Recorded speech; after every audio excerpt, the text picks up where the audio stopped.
And let's get to Isaac Stone-Fish. He's a senior fellow for the Asia Society Center on U.S. China relations. Isaac, this is a trip with high stakes. Trade is going to be part of the conversation. Also, North Korea. Let's take them in parts. Trade. What does the United States hope to get done?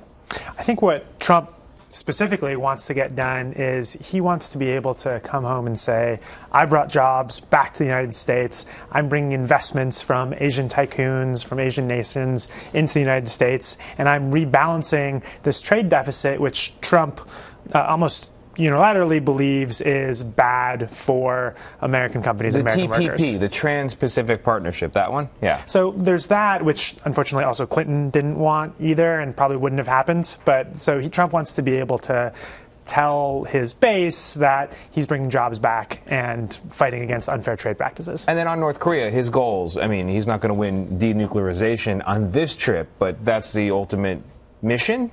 I think where China and the United States feel the same about North Korea is denuclearization of the Korean Peninsula. And there's a possibility that in the private meetings that the Communist Party Secretary of China and Trump have, that he might be able to come back with some sort of deal. So let's talk about deal making. I mean, what kind of incentives does the United States have in these negotiations to get what they want on trade, to get what they want on North Korea? There's a lot of things that Trump could promise and potentially deliver on privately to Asian leaders that would allow him to say publicly, hey, I made this great deal, here's what we got. I think the real worry with this trip is that I think the optics from the Asian host side are going to be very favorable to Trump. I think they understand how important it is that he feels really special. So they know what they're getting into going in. They also have a sense of this president of the United States, and they have a relationship that I think is unorthodox based on the histories between these different countries. What is the status of the relationship between Donald Trump and the president of China? I think on the Chinese side, there seems to be an understanding that Xi is a much more sophisticated deal maker and negotiator and politician than Trump, and that Trump has his basic needs, and if China presents that to him, then they can get more of what they want in what really matters. Is there a sense that they like each other? And it's really hard to say. Does it matter?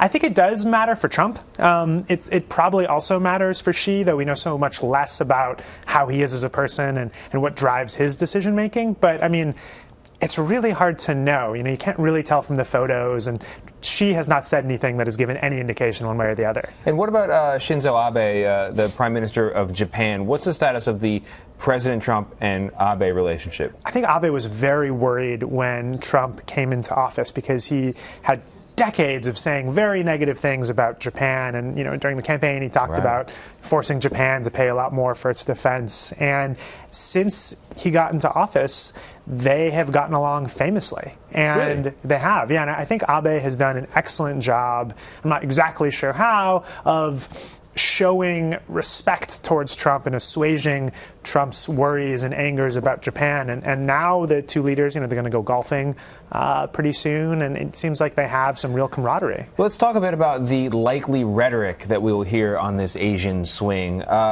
Donald Trump has referred to the leader of North Korea as Rocket Man. This is certainly unorthodox language on a diplomatic front.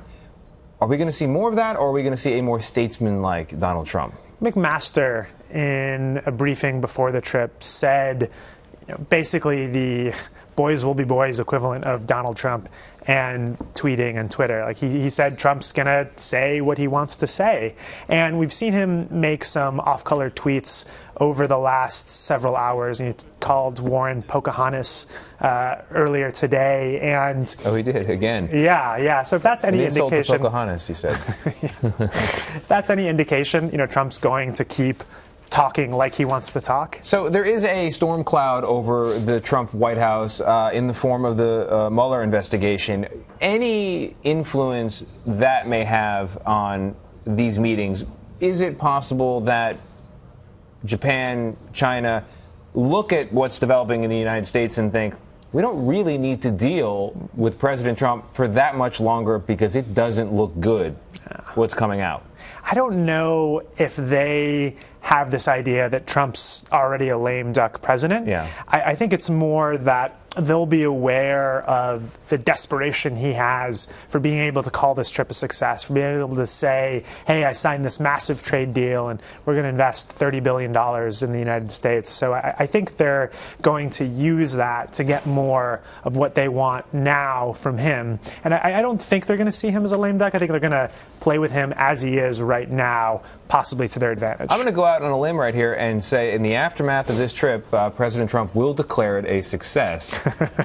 That will be the official position. Controversial point. Isaac Stone-Fish, Senior Fellow for the Asia Society Center on U.S. China Relations. Thank you very much. Thank you, Tony.